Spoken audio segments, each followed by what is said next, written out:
It was just past 11 p.m. when Emily's car sputtered to a dead stop on a deserted stretch of Highway 27. Rain poured down in thick sheets, the kind that made every sound echo. Her hands trembled on the steering wheel as she glanced at the fuel gauge, empty. Of course. She'd been running on fumes for miles, just hoping she could make it home before midnight. Behind her, headlights flashed by, one after another, splashing waves of rainwater across the cracked asphalt. No one slowed down. No one stopped. She whispered, "Please, just one person." But the road remained cold and empty. If you believe true kindness always finds its way back, please tap the like button now and subscribe to support more stories like this. Emily was 29, single, and working 2 jobs just to stay afloat after her mother's medical bills buried her in debt. That night, she had left her second shift at a diner, exhausted and running on nothing but caffeine and hope.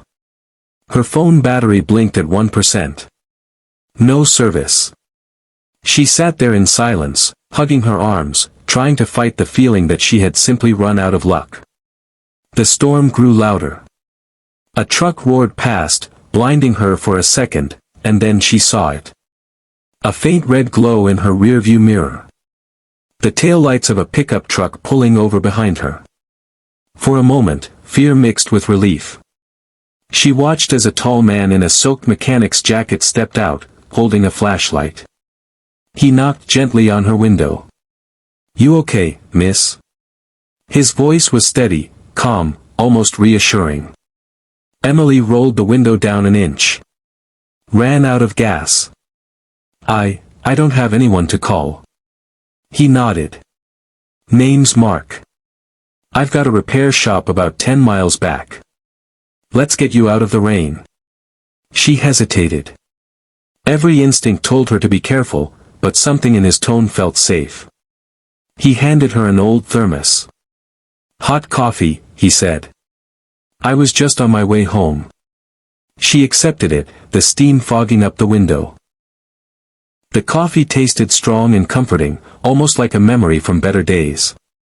Mark opened his truck bed, pulled out a red gas can, and poured just enough fuel to get her running. "This should take you to the next town," he said. "Follow me, station still open for a few minutes." They drove through the storm, his taillights guiding her like a beacon.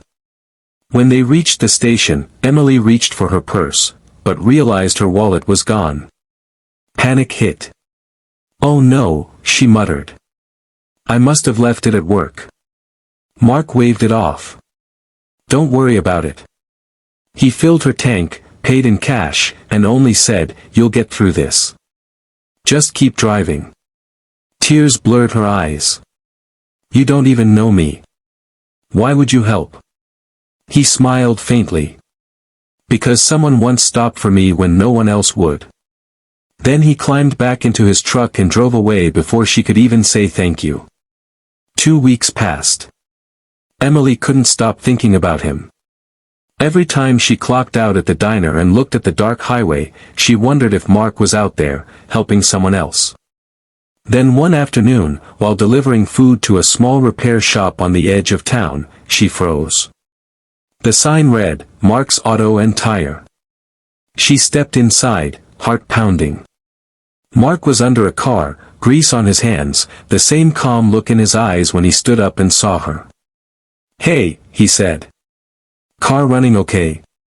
She smiled, tears welling up. "You have no idea how much that night meant to me." He shrugged modestly. "I just did what anyone should." But Emily shook her head. "No, not anyone. Most people didn't stop." She handed him a small envelope, her first paycheck from her new job at the library. "You said someone once helped you. Let's keep it going." Inside was a gift card for gas, and a note that read, "For the next person stranded in the rain." Mark didn't say a word for a long moment. Then he nodded slowly. "Deal." From that day on, Mark started keeping a small envelope taped to his workbench.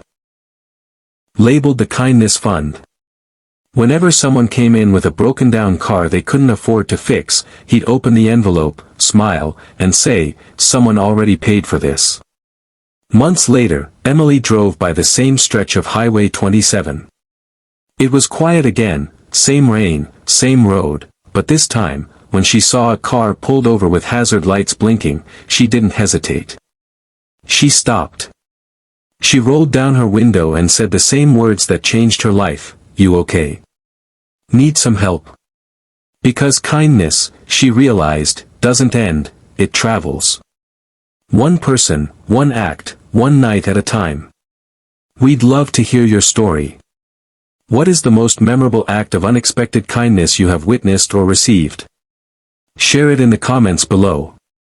And if this story touched your heart, please like, share, and subscribe, because every act of kindness deserves to be remembered.